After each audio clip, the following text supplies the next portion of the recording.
Imagine accidentally calling the most powerful man in the city while sobbing into your phone, begging for help to save your dying grandmother, and he actually shows up at your door with a blank check. What started as the most humiliating mistake of Seraphina's life became the beginning of a love story that would shatter everything she thought she knew about fairy tales, supernatural creatures, and the thin line between protection and obsession. The fluorescent lights of Moonbeam Diner buzz overhead like angry wasps, casting sickly shadows across the cracked vinyl booths that Seraphina Caldwell has been wiping down for the past 6 hours. Her shift should have ended 2 hours ago, but Geraldo called in sick again, leaving her to handle both the dinner rush and the late-night crowd of truckers and insomniacs who treat the place like their personal therapy center. "More coffee, hun?" she asks the grizzled man in booth 7, forcing a smile despite the ache in her feet and the growing knot of anxiety in her stomach. He grunts his approval, barely looking up from his newspaper. Seraphina's phone buzzes against her hip. She glances at the screen and her heart plummets. St. Mary's Hospital. 3rd call in 2 hours. "I'll be right back," she tells Mickey, the night cook, before slipping into the storage room behind the kitchen. Her hands shake as she answers the call. "Miss Caldwell? This is Dr. Reyes from St. Mary's. We need to discuss your grandmother's treatment options immediately." The words wash over her like ice water. Experimental treatment. Last resort. 48 hours to decide. $60,000. $60,000. She makes barely enough to cover her own rent in the tiny studio apartment above the diner. Her savings account holds exactly $347.22, and her credit cards are already maxed out from the previous medical bills. "Miss Caldwell? Are you there?" "Yes," she whispers, sinking onto a crate of canned tomatoes. "I'm here. I need some time to figure out the money." "Time is something Mrs. Caldwell doesn't have much of," Dr. Reyes says gently. "The procedure needs to happen within the next 48 hours. Or..." He doesn't finish the sentence. He doesn't need to. After hanging up, Seraphina stares at her phone screen through blurry vision. Grandma Elena is the only family she has left, the woman who raised her after her parents died in that car crash when she was 12. The woman who taught her how to make her famous tres leches cake, who held her when she cried over broken hearts, who still calls her mi niña, even though she's 26 years old. The diner door chimes, signaling another customer. Seraphina wipes her eyes and returns to work, but her mind races with impossible calculations. $60,000. She could work every shift for the next 5 years and still not save that much after expenses. By 2 a.m., the diner finally empties except for one regular old Pete, who falls asleep in the corner booth every night nursing the same cup of coffee. Seraphina counts her tips with desperate hope. $43. Not even enough for the hospital parking fees. She pulls out her phone and scrolls through her contacts. There's no one. No family members with money. No friends who could loan her anything close to that amount.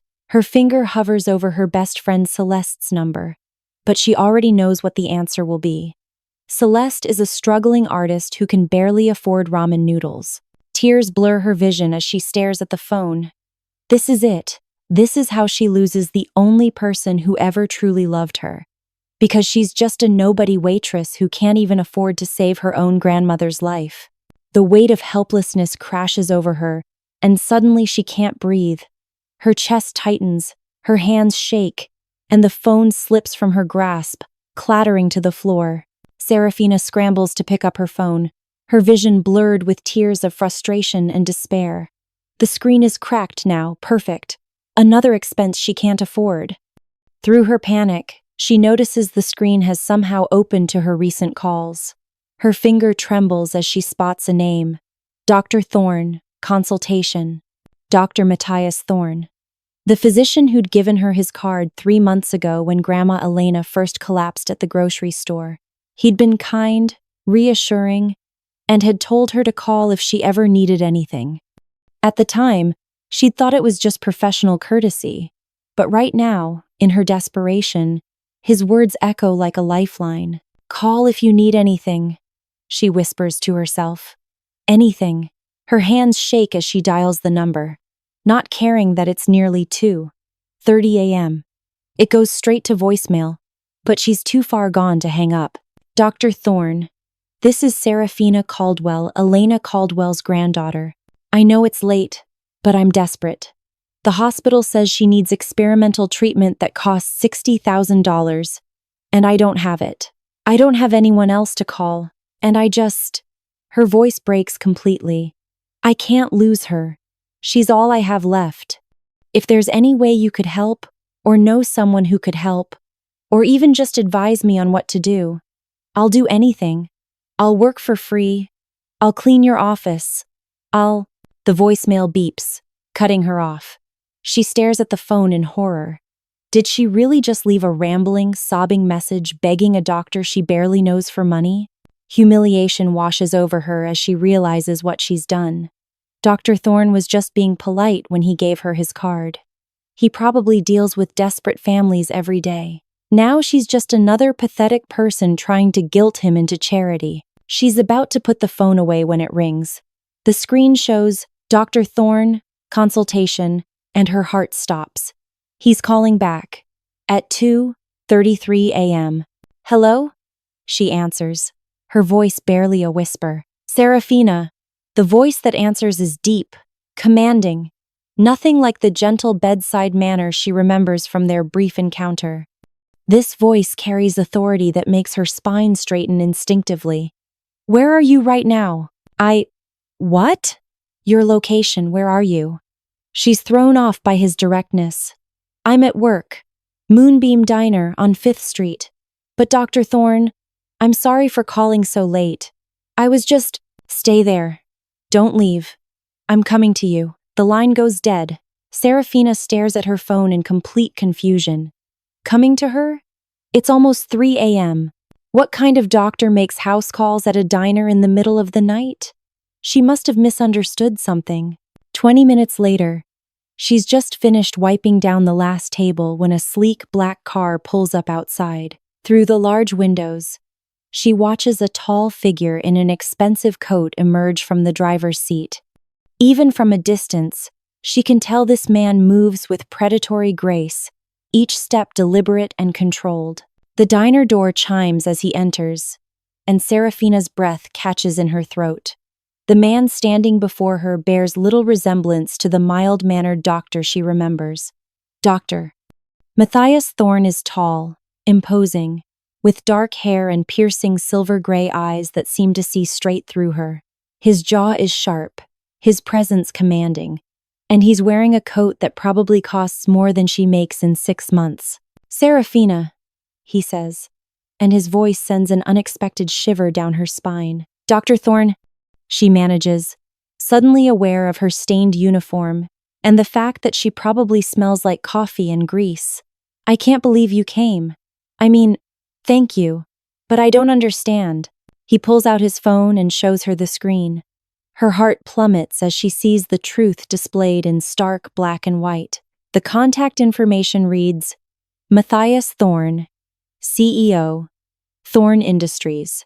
Not Dr. Thorne. Not a physician at all. She's just begged for $60,000 from one of the most powerful men in the state. Oh God! The words escape Seraphina's lips in a horrified whisper as the truth hits her like a freight train. You're not a doctor. Matthias Thorne's silver eyes study her with an intensity that makes her feel exposed, as if he can see every secret she's ever kept. No, he says simply. I'm not. But at the hospital, you said, I said I was consulting on your grandmother's case. Which I was. He takes a step closer, and she notices how he moves fluid, controlled, like a predator stalking prey. I never claimed to be a physician. Seraphina's mind races back to that day 3 months ago. Grandma Elena collapsing in aisle 7 of Morrison's grocery store. The ambulance, the chaos at the hospital. And then this man appearing, asking about Elena's condition, speaking with the doctors like he belonged there. She'd been so panicked, so grateful for his calm presence, that she'd assumed, I'm so sorry, she stammers, backing away until she hits the counter. I didn't know. I would never have called if I'd realized who you were. I'll delete your number. I'll never bother you again. $60,000, he interrupts, his voice cutting through her rambling apology. What? That's what you need for your grandmother's treatment. Heat floods her cheeks. You don't have to mock me. I know how pathetic I sounded on that voicemail. I'm not mocking you. He pulls out a checkbook, an actual checkbook, like something from a movie, and sets it on the counter between them. I'm asking if 60,000 is the exact amount you need. Seraphina stares at the checkbook, her heart hammering so loud she's sure he can hear it.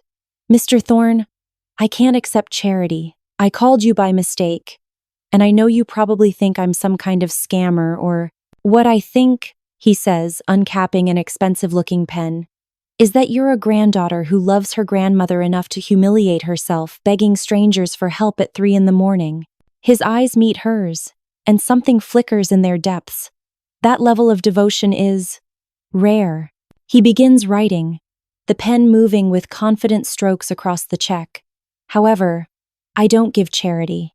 Her heart sinks. Of course. She's been living in a fantasy for the past 5 minutes, thinking maybe, somehow, this nightmare might have a happy ending. I make investments, he continues, tearing the check free and holding it between 2 fingers. And right now, I'm prepared to invest in you. In me? She laughs, but there's no humor in it. Mr. Thorne, I'm a waitress who lives above a diner and has $300 to her name. I'm not exactly prime investment material. You'd be surprised what I consider valuable. He extends the check toward her, but when she reaches for it, he pulls it back slightly. This comes with conditions. Here it comes, she thinks. The catch. The moment when this fairy tale turns into a nightmare. What kind of conditions? You'll work for me. Work for you? Doing what? Personal assistant. You'll manage my schedule, handle my correspondence, accompany me to business functions. His voice is matter-of-fact, as if offering someone a life-changing job at 3 a.m. in a diner is perfectly normal behavior. The position pays $90,000 annually, plus benefits. Seraphina's legs give out, and she grabs the counter for support. $90,000? That's more than I make in 3 years. Plus, he continues, I'll cover your grandmother's medical expenses. All of them. Not just this procedure, but her ongoing care. It's too much. Too good to be true. There has to be a catch. Because billionaires don't just swoop into diners at 3 a.m. offering to solve all your problems unless they want something in return. What's the real catch? She asks, surprising herself with her directness. What do you actually want from me? For the first time, his composed mask slips slightly. Something raw flickers across his features. Loneliness, maybe, or recognition. I want someone who isn't afraid to call me at 3 a.m. when they need help, he says quietly. Someone who cries real tears over people they love. Someone who... He stops, seeming to catch himself. Someone genuine. Mr. Thorne, Matthias, he corrects. If you're going to work for me, use my name. Matthias, she says, testing the name on her tongue. This is insane. You don't know anything about me. I could be anyone. A small, almost predatory smile curves his lips. I know more than you think, Seraphina Caldwell, and I'm very good at reading people. He extends the check again. The question is, are you brave enough to say yes? 3 weeks later, Seraphina has begun to think that maybe, just maybe, fairy tales do exist in real life.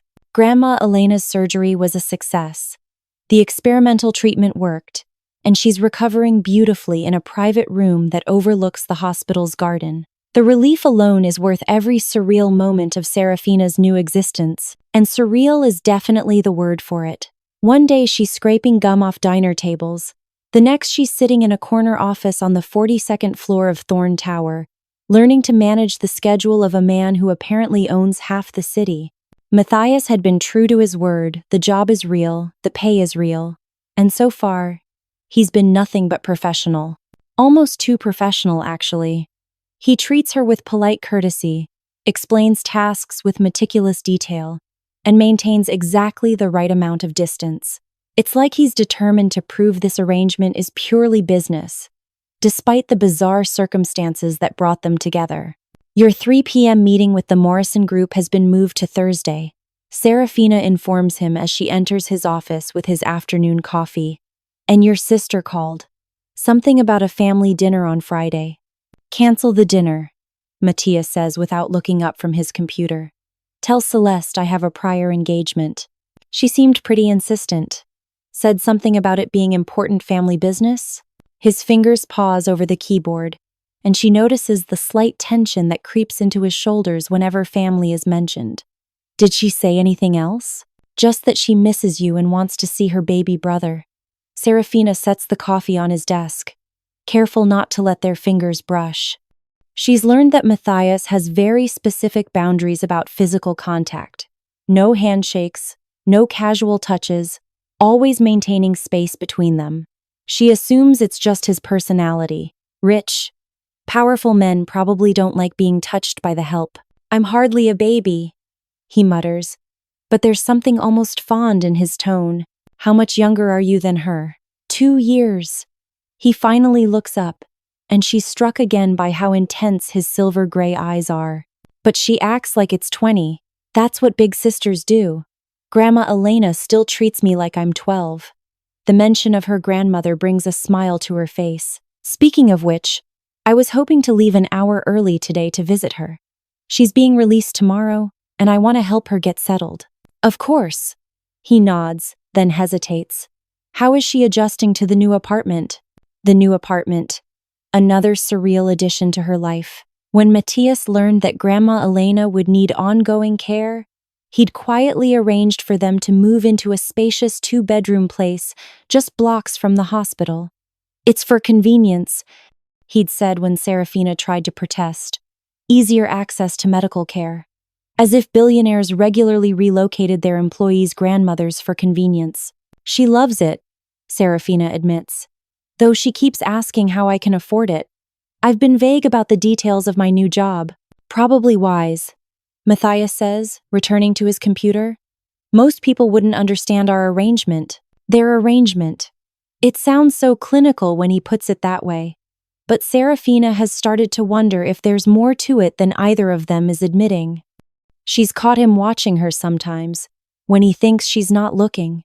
And there was that moment last week when she'd reached for the same file as him, and their hands had almost touched. He jerked back like he'd been burned, and for just an instant, she'd seen something wild flash in his eyes. I'll finish the Morrison contracts before I leave, she says, heading for the door. Seraphina, she turns back.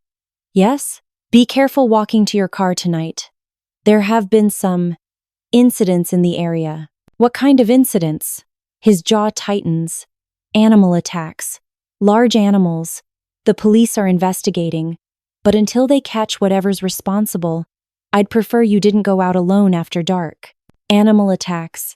In downtown? That seems unlikely, but the concern in his voice is real. I'll be careful, she promises. That evening, Seraphina is working late to finish the Morrison contracts when she hears it, a sound that doesn't belong in the sterile corporate environment of Thorne Tower. A low, rumbling growl coming from Matthias's office. She freezes at her desk, listening. Maybe it was just the air conditioning, or construction noise from the street below. But then she hears it again, followed by what sounds like furniture being overturned. Matthias? She calls out, moving toward his office door. Are you okay? Silence. Concern overriding caution. She pushes open the door and immediately wishes she hadn't. The office is in chaos. Papers scattered everywhere. A chair overturned. The smell of something wild and dangerous hanging in the air. And standing in the middle of it all, where Matthias should be, is the largest wolf she's ever seen. The creature is magnificent and terrifying silver-gray fur. Intelligent eyes. Easily the size of a small horse. It turns toward her, and those eyes are the exact same shade of silver gray as Matthias Thorne's. Oh my God, she whispers, stumbling backward. Oh my God, oh my God, oh my God. The wolf Matthias takes a step toward her, and she does the only thing her panicked brain can think of. She runs. Seraphina doesn't sleep that night, or the next night, or the night after that. She's called in sick to work for 3 days straight, hiding in her new apartment with the curtains drawn, jumping at every sound. Every time she closes her eyes, she sees those silver-gray wolf eyes staring back at her. The rational part of her mind keeps insisting she imagined it all, stress hallucination, maybe, brought on by everything that's happened in the past month. But the irrational part, the part that remembers the wild scent in that office, and the way the wolf moved with Matthias's predatory grace, knows exactly what she saw. Her boss is a werewolf. On Thursday morning, her doorbell rings, then rings again, and again. Seraphina, I know you're in there. Matthias's voice carries through the door, and she freezes in the middle of her living room. We need to talk. Go away, she calls back, hating how her voice shakes. I'm not leaving until you open this door. Then I hope you brought a comfortable chair. Silence.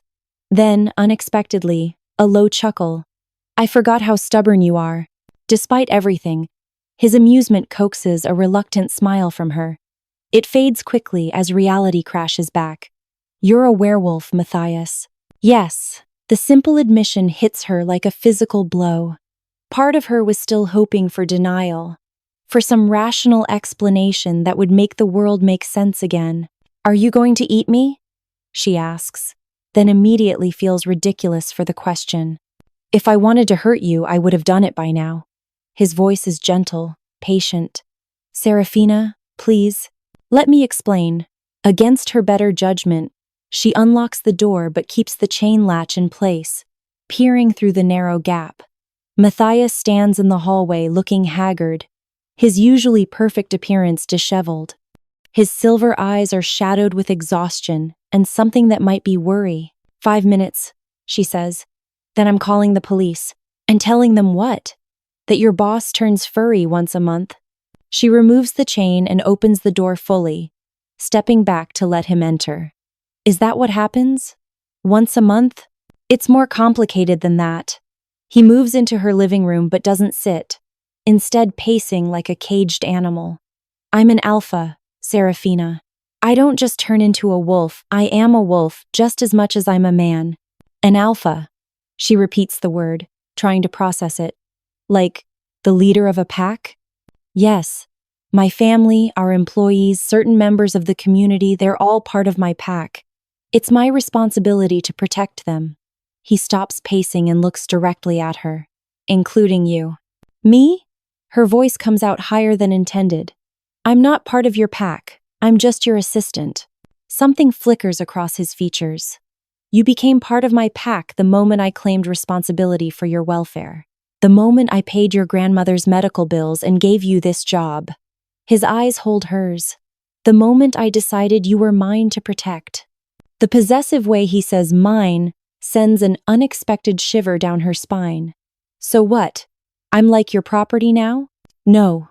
His voice turns sharp. You're under my protection. There's a difference. And if I don't want your protection? If I quit and walk away? The question hangs in the air between them. Matthias's jaw tightens, and for a moment, she glimpses something wild and possessive in his eyes, the wolf beneath the man. You can't, he says simply. Excuse me? Once you're part of the pack, you can't just leave. It doesn't work that way. He runs a hand through his dark hair, disturbing its usual perfect styling. Seraphina, there are things about our world you don't understand. Dangers, other packs, rival alphas who would use you against me if they knew what you meant to. He cuts himself off abruptly. What I meant to what? What you mean to the pack, he corrects quickly. But she catches the slip. That's not what you were going to say. He turns away from her, moving to stand by the window. There are people who would hurt you to get to me. By taking you under my protection, I've also made you a target. I can't just walk away and leave you defenseless. The weight of his words settles over her. So I'm trapped. Forever. You're protected. Forever. He faces her again, and his expression is fierce, determined. I won't let anyone hurt you, Seraphina. I give you my word. She studies his face, looking for deception and finding none. Whatever else Matthias Thorne might be, werewolf, alpha, billionaire, she believes he's telling the truth about protecting her. The animal attacks you warned me about, she says slowly. Those weren't random, were they? His expression darkens. No. There's another pack moving into our territory. They're testing boundaries, seeing how far they can push before I respond. And now they know about me. Yes. Because I work for you. Because you matter to me, he says quietly. And the admission hangs between them like a confession. 2 months into her new reality as the personal assistant to a werewolf alpha, Seraphina has developed a routine that would seem normal to anyone who doesn't know the supernatural truth behind it. She arrives at Thorne Tower each morning by 8 a.m., reviews Matthias's schedule, manages his correspondence, and attends meetings where men in expensive suits discuss mergers and acquisitions while she takes notes. The only difference is that she now knows some of those men occasionally grow fangs and fur. The Blackwood pack wants to meet next Tuesday, she informs Matthias as she sets his morning coffee on his desk. She's learned to prepare it exactly how he likes it, black. No sugar. Strong enough to wake the dead. They're interested in the Portland territory expansion. Set it up, he says without looking up from his computer. Conference room B. And make sure security knows to expect them. Special security? She's learned that special security means guards who know about the supernatural aspects of his business dealings. Yes, the Blackwood Alpha has a temper. He finally glances up, and she notices the dark circles under his eyes. Have you been getting enough sleep? The question catches her off guard. It's become a pattern, him asking about her well-being, her health, whether she's eating enough or feeling safe. At first, she'd assumed it was just alpha instincts, the protective nature he'd mentioned. But lately, there's something more personal in his concern. Have you? She counters, noting how exhausted he looks. A small smile tugs at the corner of his mouth. Touché. It's these moments when his formal facade slips, and she glimpses the man beneath the alpha that make her pulse quicken in ways that have nothing to do with fear. Over the past 2 months, she's discovered that Matthias has a dry sense of humor, an almost photographic memory for details about people's lives, and a habit of working 18-hour days because he can't bear the thought of letting anyone down. She's also discovered that he never, ever makes physical contact with anyone if he can help it. Not handshakes, not casual touches, nothing. She'd thought it was just his personality until she'd seen him with his pack members. They kept their distance too, as if there was an invisible barrier around him. Matthias, she says, settling into the chair across from his desk. Can I ask you something personal? His fingers pause over the keyboard. That depends on how personal. Why don't you touch people? Even before I knew about what you are, I noticed you avoid any kind of physical contact. His jaw tightens almost imperceptibly. It's complicated. Most things about you are complicated. She leans forward. But I'm a pretty good listener. For a moment, she thinks he might actually open up. Something vulnerable flickers in his silver eyes, and his walls seem to lower just a fraction. Then his phone rings, shattering the moment. Thorne, he answers curtly. His expression hardens as he listens to whoever's on the other end. When? Where? A pause. I'll be right there. He hangs up and rises from his chair with predatory swiftness. I have to go. Family emergency. Is everything okay? I don't know yet. He's already grabbing his coat. Moving with that controlled urgency she's learned means alpha business. Cancel my afternoon appointments. And Seraphina? Yes? Stay in the building until I get back. Don't go anywhere alone. What's wrong? You're scaring me. He pauses at the door, looking back at her with an expression that makes her breath catch. For just an instant, the mask slips completely, and she sees not the composed billionaire or the alpha, but a man who's genuinely terrified of losing something precious. Just, please stay safe, he says, and then he's gone. The rest of the day passes in a haze of anxiety. Seraphina tries to focus on work, but her mind keeps wandering to the fear she'd seen in Matthias's eyes. By evening, when he still hasn't returned, she's pacing her apartment like a caged animal. Her phone rings at 10 p.m. Seraphina. His voice sounds rough, exhausted. Matthias, thank God. What happened? Where are you? The hospital. My sister. His voice breaks slightly. Someone attacked her. Badly. Oh my God. Is she going to be okay? The doctors think so. But Seraphina, this wasn't random. Someone targeted her specifically because she's my sister. Because she's my weakness. The implication hits her like ice water. If someone would attack his sister to get to him, what would they do to someone who worked closely with him every day? Someone he'd admitted mattered to him? Matthias, I'm so sorry. Is there anything I can do? Yes. His voice turns hard, determined. Let me protect you properly. No more pretending this is just a job. No more maintaining professional distance. You're in danger, Seraphina, and I can't bear the thought of losing you the way I almost lost Celeste. The raw emotion in his voice makes her chest tighten. What are you asking? Move in with me. Let me keep you safe. Move in with you? She sinks onto her couch, overwhelmed. Matthias, that's necessary, he finishes. Please, I know it's a lot to ask, but after tonight, I can't take any chances. Not with you. The vulnerable way he says not with you makes her realize that somewhere along the way, this stopped being about pack protection or alpha responsibility. This became personal. For both of them, Matthias's penthouse is everything Seraphina expected and nothing she was prepared for. Floor-to-ceiling windows offer a breathtaking view of the city. Modern artwork adorns the walls, and everything is decorated in sleek grays and blacks that match his personality. What surprises her is how lived in it feels, books scattered on the coffee table, a well-used kitchen that clearly sees actual cooking, family photos on the mantelpiece. The guest room is down the hall, he says, carrying her single suitcase like it weighs nothing. Private bathroom, walk-in closet.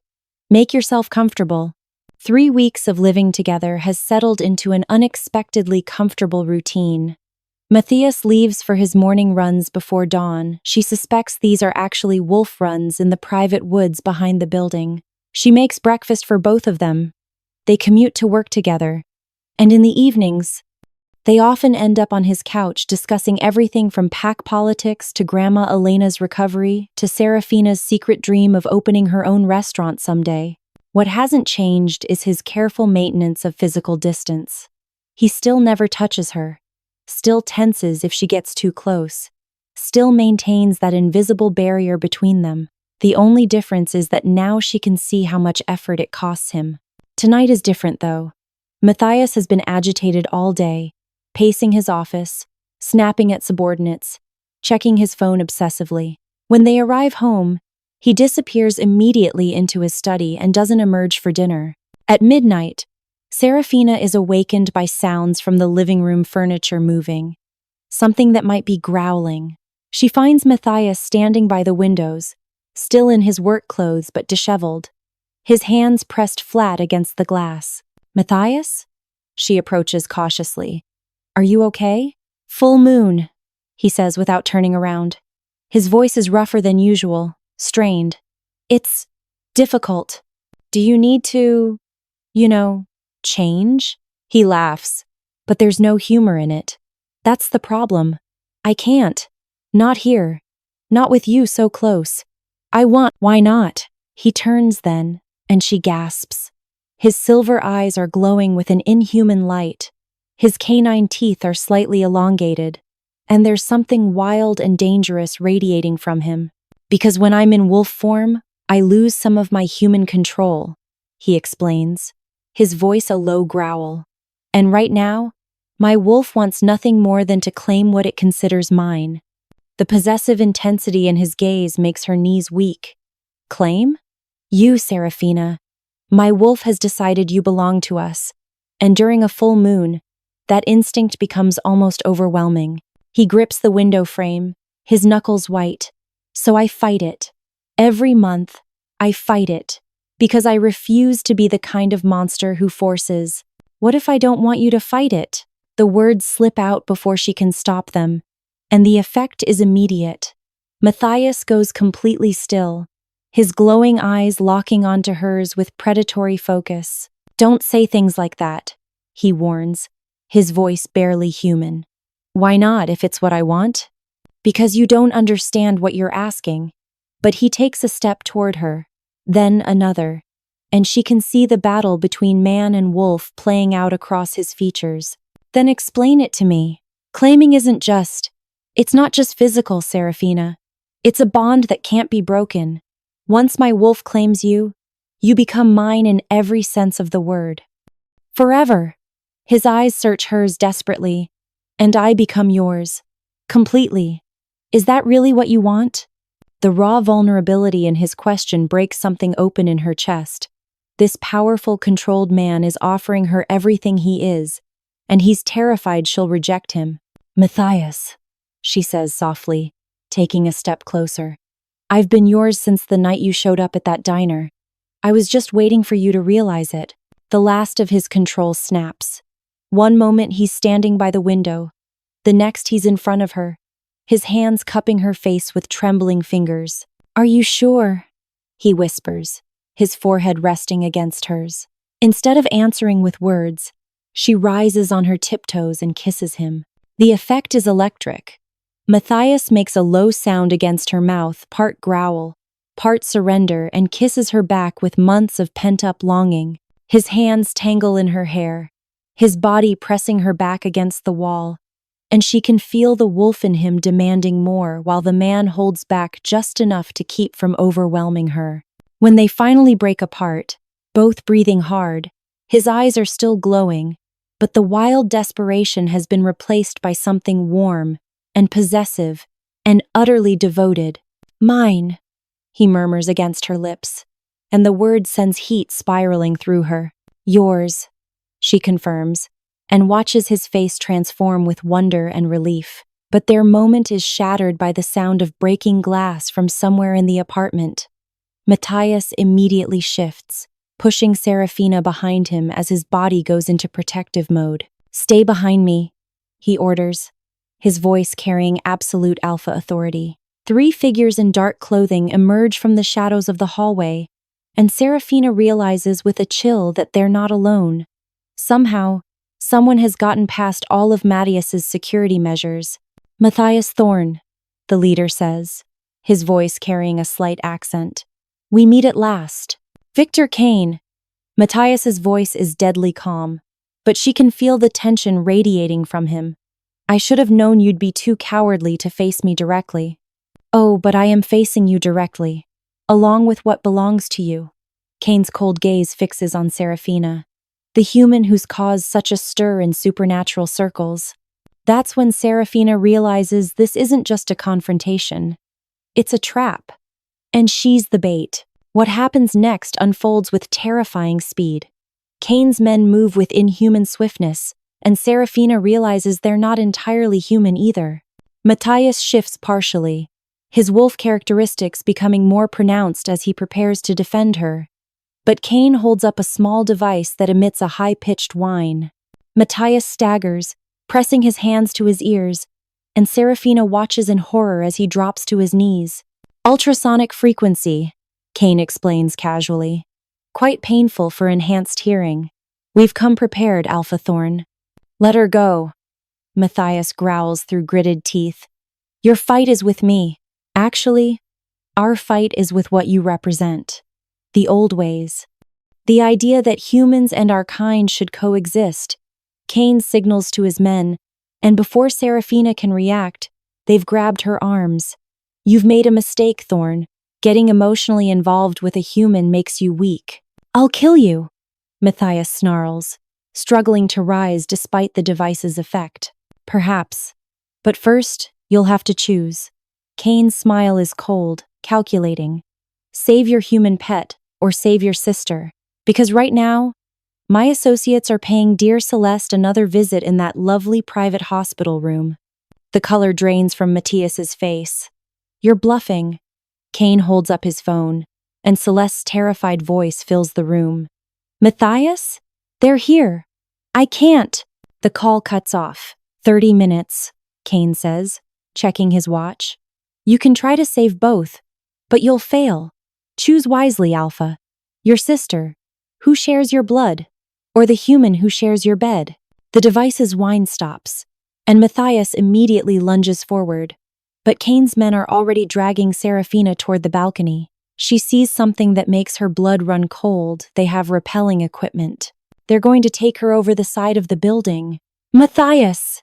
She screams, struggling against their grip. His silver eyes meet hers, and she sees the agony of his choice written across his face. She can see him calculating distances, timing, possibilities, and coming up with the same answer every time. He can't save both. Go, she tells him, the words tearing from her throat. Save Celeste. She's your family. Seraphina, no, she needs you more than I do. She lies, even as her heart breaks. Go! The last thing she sees before they drag her over the balcony is Matthias's devastated expression as he makes the choice that will haunt them both. He turns and runs toward the door, toward his sister, away from her. The next few hours blur together in a nightmare of abandoned warehouses and cold concrete. Kane's people are professionals. They keep her restrained but unharmed, clearly understanding that her value lies in being alive and intact. She doesn't try to escape. She knows she wouldn't get far. And besides, she's hoping that her compliance might buy Matthias time to save Celeste and come for her. But as the hours stretch on, doubt creeps in. Maybe he won't come. Maybe he's realized that choosing her over his sister was the wrong call. That an alpha's responsibility is to his pack first. Always. Dawn is breaking when she hears the sounds of a fight outside the warehouse. Growls, snarls, the sounds of violence echoing through the walls. Her captors exchange nervous glances, and Kane himself appears, looking less composed than before. Your boyfriend is quite resourceful, he tells her, but there's tension in his voice, more resourceful than I anticipated. The warehouse doors explode inward, hanging off their hinges, and Matthias stands in the opening in full alpha mode. His eyes glow silver, his partially shifted form radiating deadly intent, and behind him stand at least a dozen other werewolves, his pack. She realizes. Let her go, he snarls, and the command carries such authority that one of Kane's men actually takes a step towards Seraphina before catching himself. I don't think so, Kane replies, but she can hear the uncertainty creeping into his voice. You were supposed to choose, Thorne. This wasn't part of the plan.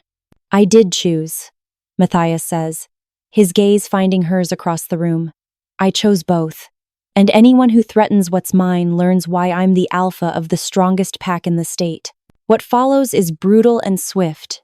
Matthias's pack moves with coordinated precision, and within minutes, Kane's people are either down or fleeing.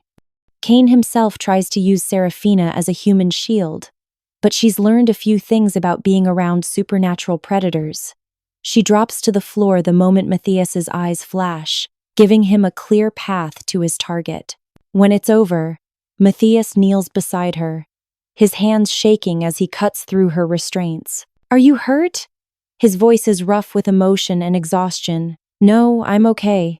How's Celeste? Safe. The whole thing was a distraction. They never actually got to her.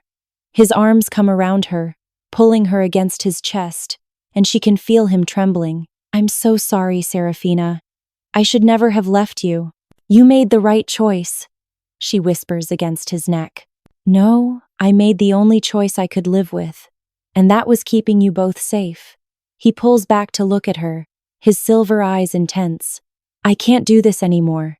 I can't keep pretending that what I feel for you is just pack responsibility. Then don't pretend. It means everything changes. It means you become not just part of my pack, but my mate, my equal. It means she silences him with a kiss, pouring all her love and relief and absolute certainty into the contact. When they break apart, she sees her answer reflected in his glowing eyes. It means I get to keep the man I love. she says simply. Everything else, we'll figure out together. 3 days after the warehouse incident, Seraphina is finally starting to feel safe again.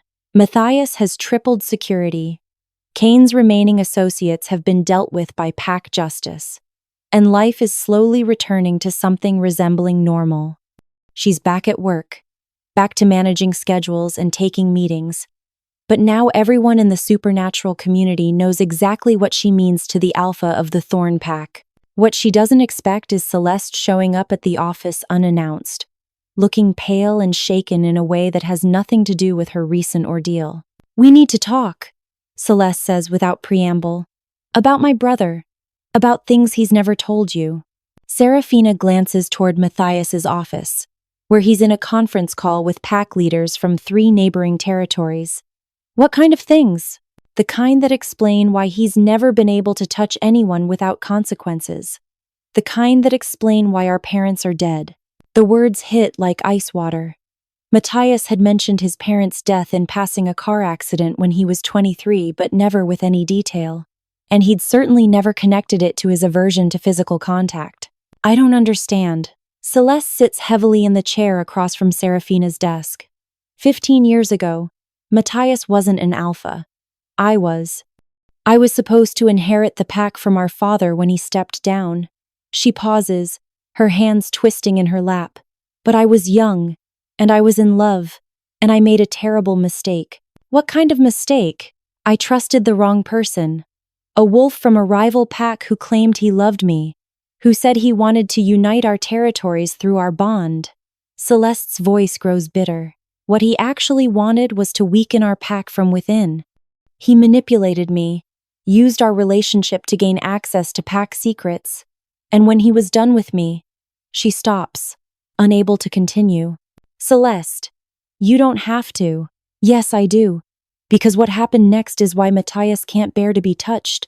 Why he became alpha at 23. Why our parents are dead." Tears stream down her face now. "When I finally realized what Marcus was doing, I confronted him. He laughed at me, told me how easy I'd been to manipulate, how pathetic it was that I'd believed he could ever love someone like me." Seraphina's heart aches for the pain in Celeste's voice, but she's starting to understand the shape of this story, and it terrifies her. "I was so humiliated, so angry.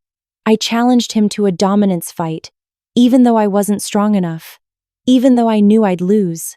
Celeste wipes her eyes with shaking hands. "Matthias tried to stop me.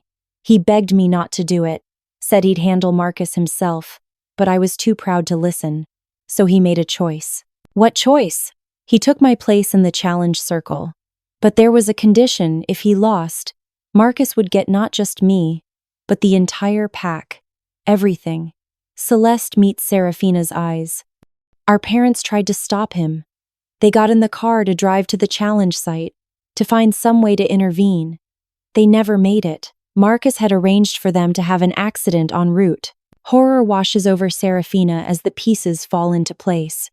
So, Matthias had to fight Marcus alone, with no backup, no family support, and the weight of the entire pack on his shoulders. He was so young, Seraphina, and he was facing an alpha who'd been planning this takeover for years. Celeste's voice breaks completely. "But he won. Barely. He killed Marcus in single combat and saved us all." "Then why?" "Because the fight broke something in him. The guilt over our parents' death.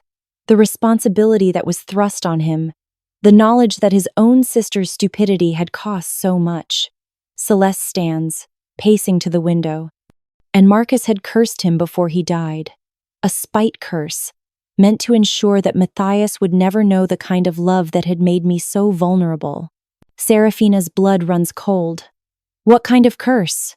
"Anytime Matthias feels strong emotion, love, desire, deep affection while touching someone, he loses control of his wolf. Completely. The animal takes over, and there's no guarantee he'll ever find his way back to human form." The office falls silent except for the hum of air conditioning. Seraphina thinks about all the times Matthias has pulled away from casual contact, his careful maintenance of distance, the way he'd tensed when she'd tried to comfort him. "But he's touched me," she says slowly. When he rescued me from the warehouse, when we kissed. Because he'd rather risk losing his humanity forever than lose you, Celeste interrupts. Don't you see? Every time he touches you, every moment of physical intimacy, he's gambling with his very soul. And he does it anyway, because his feelings for you are stronger than his fear. The magnitude of what Matthias has been risking, what he continues to risk every time he holds her hand or kisses her goodnight, takes Seraphina's breath away. And suddenly she understands why he'd been so afraid to admit his feelings, why he'd fought so hard against the attraction between them. There has to be a way to break the curse, she says desperately. Celeste turns from the window, hope and fear warring in her expression. Maybe, but it would require Matthias to face the source of his guilt, to forgive himself for choices he had no control over. She pauses. And it would require someone who loves him enough to risk everything to help him. As if summoned by their conversation, Matthias appears in the doorway. His silver eyes immediately go to his sister's tear-stained face, then to Seraphina's stricken expression. What's going on? He asks. But there's something in his voice that suggests he already knows. I told her, Celeste says simply. About the curse. About Marcus. About everything. Matthias goes completely still, and Seraphina sees the exact moment when his walls slam back up, when he retreats into the controlled, distant alpha persona she thought they'd moved beyond. You had no right, he says quietly, but the words carry the weight of absolute authority. She deserves to know what loving you could cost her, Celeste responds, not backing down despite the alpha command in his voice. Matthias's gaze finds Seraphina's, and she sees the fear there, the certainty that now she knows the truth. She'll leave him. Instead, she stands and crosses to him, taking his hands in hers despite the way he tenses. Every time? She asks softly. Every time you touch me, you risk losing yourself forever? He nods, unable to speak. Then we'll just have to break this curse, she says with determination that surprises them both. Because I'm not giving up the man I love without a fight. Breaking a 15-year-old spite curse turns out to be significantly more complicated than Seraphina anticipated. According to Celeste's research, the curse can only be broken by confronting its source, not just the magic itself, but the guilt and self-blame that allows it to maintain its hold. You have to forgive yourself, Celeste explains to Matthias during a tense family meeting in his penthouse. For our parents' death, for the choices you made, for the burden of leadership that was thrust upon you. I can't, Matthias says flatly, because it was my fault. If I'd found another way to stop Marcus, if I'd been stronger, if you'd been psychic enough to predict a rival alpha's plans 15 years in advance, Seraphina interrupts. Matthias, you were barely more than a boy. You saved your entire pack. You saved your sister. You did the impossible. At the cost of our parents' lives, at the cost of nothing, Celeste says firmly. Marcus killed our parents. His jealousy, his greed, his spite, not your choices, not your strength, not your love for our family. They've been having variations of this conversation for weeks, and they're no closer to a breakthrough. The curse remains active. Matthias continues to risk his humanity every time he touches Seraphina, and the strain is beginning to show on all of them. It's Grandma Elena who provides the catalyst for change, though she doesn't know it at the time. Mija, she says to Seraphina during their weekly visit, you look tired. This new job of yours, it's working you too hard? It's not the job, Abuela. It's complicated. Ah. Elena's dark eyes, still sharp despite her age, study Seraphina's face with knowing intelligence. It's the man. The one who pays for my medical care, who gave you the beautiful apartment, who looks at you like you hung the stars. How did you? I'm old, not blind, and I know love when I see it. Elena reaches across the small table in her apartment to take Seraphina's hands. What I don't understand is why you both look so sad when you should be happy. There are obstacles, things in his past that make it complicated. Mija, let me tell you something about the past. Elena's voice grows serious. I lost your grandfather when your mother was just 5 years old. Car accident, just like your parents. For years, I blamed myself. If I hadn't asked him to go to the store that night, if I'd gone instead, if I'd asked him to wait until morning. Seraphina squeezes her grandmother's weathered hands. But it wasn't your fault. No. But it took me a long time to understand that. You know what changed my mind? What? Your mother. She needed me to be present, not lost in guilt over things I couldn't control. The past can be a prison, mija, but only if we choose to stay locked inside it. That evening, Seraphina finds Matthias in his study, staring at a photograph she's never seen before. Two people who are clearly his parents smile back from the frame, and a much younger Matthias and Celeste stand between them. They look happy, she says softly. This was taken a week before they died. His voice is rough with emotion. Celeste had just told them about Marcus, about how serious their relationship was getting. They were concerned, but they trusted her judgment. They trusted mine when I said I'd look out for her. And you did look out for her. You saved her. I failed them. He sets the photograph down with careful precision. They trusted me to protect their daughter, their pack, their legacy. And instead, I got them killed. Matthias, look at me. She waits until his silver eyes meet hers. If someone threatened me, threatened our future children, threatened everyone we cared about, what would you do? I'd fight, he says without hesitation. I'd do whatever it took to protect you. Even if it was dangerous? Even if you might not survive? Yes. Even if I begged you not to, told you it was too risky? His jaw tightens as he begins to understand her point. Yes, that's what your parents did. They saw their children in danger, and they acted. Not because you failed them, but because they loved you both so much that they couldn't stand by and do nothing. She moves closer, reaching for his hands. They made the same choice you would make, the same choice any parent would make. Their love for you got them killed, Matthias, not your failure to protect them. For a moment, she sees something crack in his expression, a lifetime of guilt wavering like it might finally break. But then, he pulls away from her touch, the walls slamming back up. It doesn't matter, he says. The curse remains. Every time I touch you, I risk losing my humanity forever. Is that really the kind of relationship you want? Yes, she says without hesitation. Because I'd rather have you human or wolf or something in between than not have you at all. And if I get stuck in wolf form permanently, if I lose the ability to change back, then I'll learn to love a wolf who has your heart and your soul and your ridiculous need to protect everyone you care about. She steps closer again, and this time when she reaches for him, he doesn't pull away. Matthias, I'm not going anywhere.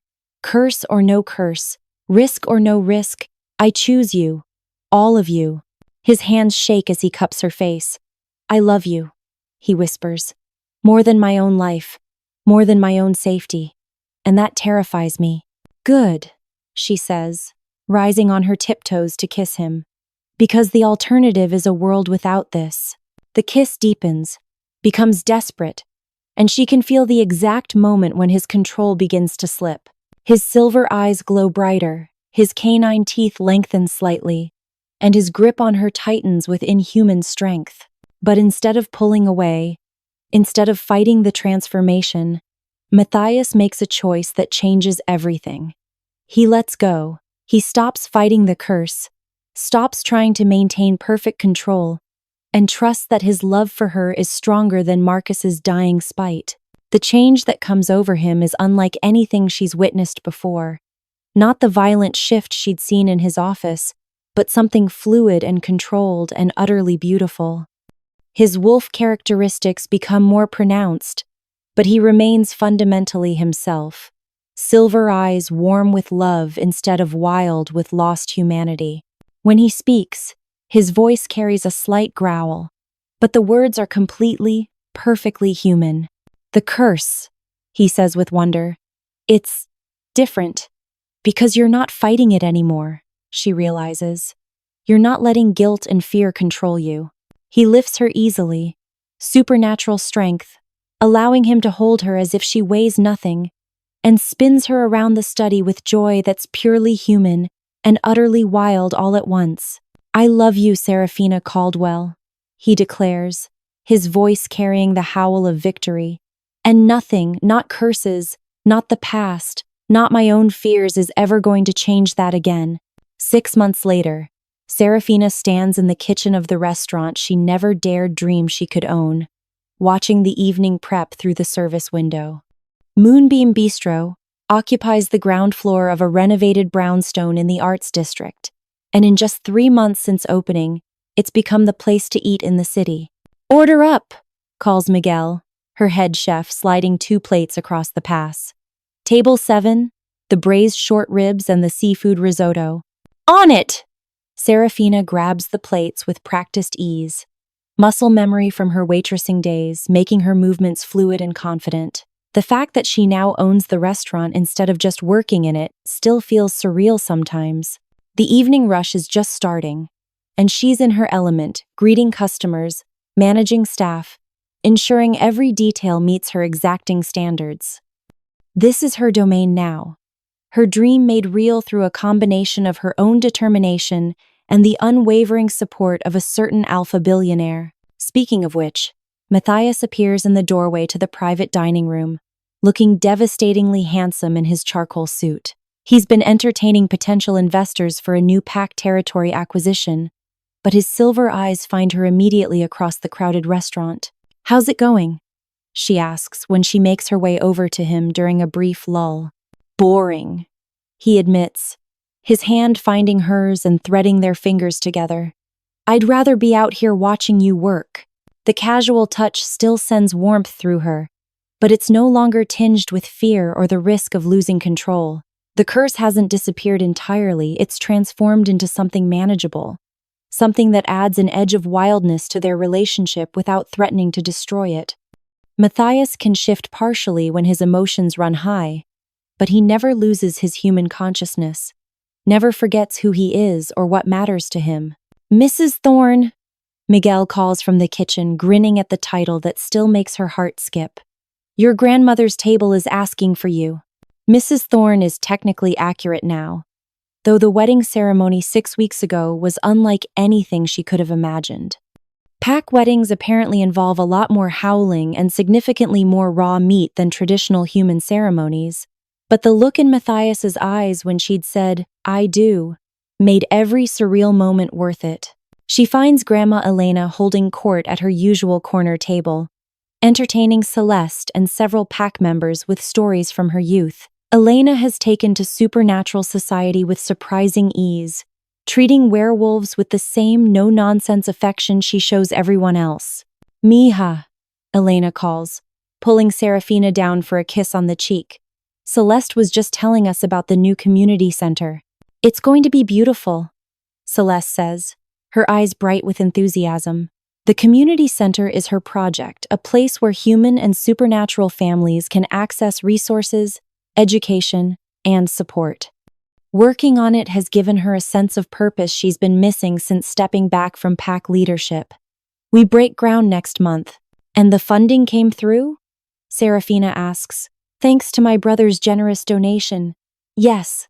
Celeste's smile turns teasing, "though I suspect you had something to do with convincing him." "I may have mentioned it once or twice," Seraphina admits. "The truth is, she and Matthias have found their rhythm as partners in every sense of the word. She runs her restaurant, he manages the Pack and his business empire, and together, they're building something neither of them could have achieved alone. The Pack has embraced her completely, grateful to see their alpha happy and settled. The supernatural community has accepted her as Matthias's mate and equal, and the human world simply sees a successful businesswoman married to a powerful CEO. "Speaking of my brother," Celeste says, nodding toward the kitchen, "I think he's getting impatient." Matthias has indeed appeared in the kitchen doorway, checking his watch with exaggerated concern. When he spots her looking, he taps his wrist and points upward, their signal that he's ready to retreat to their apartment above the restaurant. "Duty calls," Seraphina says, kissing Elena's cheek. Don't let these wolves corrupt you too much, abuela. Mija.